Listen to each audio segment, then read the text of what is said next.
হুজুর, আসসালামু আলাইকুম। ওয়ালাইকুম সালাম। হুজুর, আমি একটা সুন্দর দোয়া শিখছি। আমি দোয়াটা আপনি শোনাতে চাই। বলি? হ্যাঁ, বলো। তবে বাবা, বলার আগে বিসমিল্লাহ বলে শুরু করো। হুজুর, বলি, মনোযোগ দিয়ে শুনেন। ঠিক আছে, বলো। আকাশ জুড়ে মেঘ এসেছে, বাতাসে কান্নার সুর। হেই রব, তোরই রাহে বাজুক অন্তপুর। খুব সুন্দর দোয়া না হুজুর?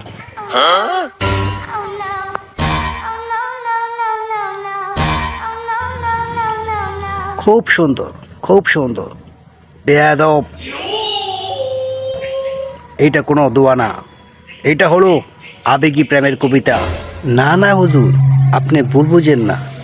আচ্ছা আচ্ছা, তো কি বুঝতাম? টিকটকে এক ভাই বলছে আবেগী দোয়া ভাইরাল হয়, তার মানে কি আল্লাহর কাছে কবুল হয়। ও, এই কথা।